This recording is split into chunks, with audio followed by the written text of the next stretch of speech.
Hoje eu vim falar sobre o casamento civil, seus requisitos e procedimentos legais.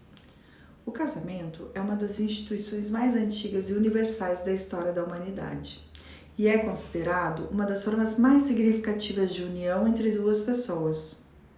No Brasil, o casamento civil é uma forma oficial de registrar essa união perante a lei, conferindo então aos cônjuges direitos e deveres. Neste vídeo, então, eu trago os requisitos e procedimentos legais necessários para a realização do casamento civil no Brasil. Antes, então, de dar início ao processo do casamento civil, é necessário que os noivos cumpram alguns requisitos legais. O primeiro requisito é que os noivos sejam maiores de 18 anos ou tenham idade mínima de 16 anos, com autorização dos pais ou responsáveis legais. Além disso, os noivos devem estar em pleno gozo de suas faculdades mentais e não podem ter parentesco consanguíneo em linha reta ou colateral até o 3º grau. Isso significa que não podem se casar pais e filhos, avós e netos, irmãos e irmãs, tios e sobrinhos, primos em 2º grau ou mais distantes.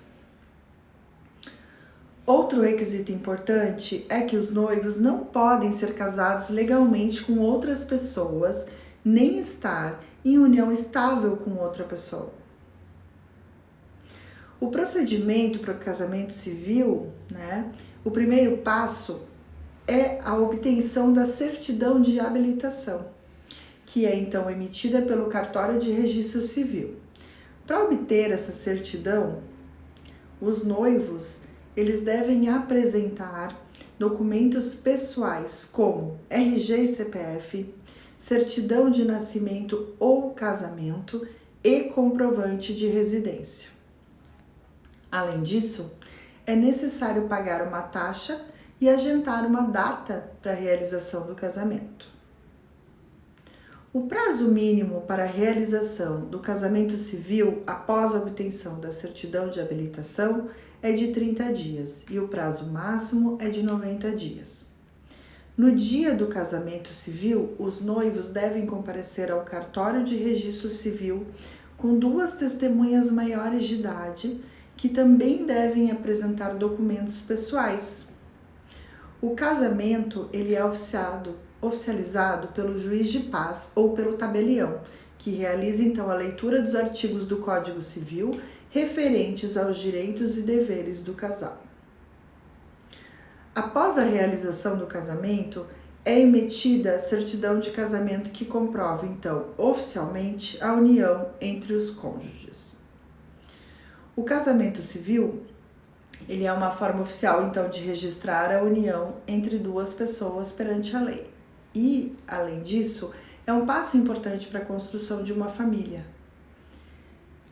Para realizar o casamento civil, além dos noivos cumprirem alguns requisitos legais já mencionados e os procedimentos estabelecidos pelo cartório de registro civil, também é importante que ele confere, então, aos cônjuges os direitos e deveres legais, como partilha de bens, pensão alimentícia e a possibilidade de adotar filhos, entre outros. Importante também ressaltar que é possível anular o casamento civil em algumas situações específicas. São elas: quando o casamento for realizado sem o consentimento de um dos cônjuges ou de ambos, quando o casamento for realizado com vício de vontade, ou seja, como uma das partes foi induzida ao erro ou coagida a se casar. Terceira opção é o casamento realizado com a presença de vícios ou defeitos físicos ou mentais, que ao serem descobertos impedem a continuação do casamento. Também é possível anular o casamento entre pessoas que tenham parentesco proibido pela lei, como pai e filho, irmãos, etc. Também os casamentos realizados por pessoas incapazes de manifestar a sua vontade, como alguém que se encontra sob efeito de drogas ou álcool, por exemplo. Nesses casos, a anulação do casamento deve ser requerida judicialmente por meio de um advogado que irá apresentar as provas e argumentos necessários para a anulação. É importante destacar que o prazo para anulação do casamento é de até 3 anos, a contar da data da realização do casamento. Após esse prazo, o casamento só poderá ser anulado em situações excepcionais, como nos casos em que um dos cônjuges era menor de idade no momento do casamento. Portanto, se você está pensando em se casar civilmente, certifique-se então de estar ciente de todos os requisitos e procedimentos legais. É isso, uma boa tarde a todos.